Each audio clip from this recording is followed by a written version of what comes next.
enquanto você não conheceu o que é unção. Unção que vem do céu é só para confirmar aquilo que eu já determinei na sua vida.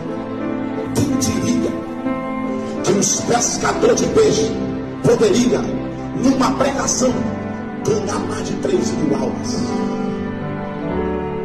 Quem diria que um pescador de peixe como Pedro, até a sombra dele iria pular? Deus já havia determinado para Pedro brilhar. E o que faz a diferença no nosso meio não é só o talento, porque talento tem muita gente que tem. O que faz a diferença não sou eu que falo, ainda continua sendo a unção. Você que não crê na unção, o que vai fazer a diferença na tua vida é a unção. Tu crendo ou não, é a unção. A unção de Deus ainda faz diferença.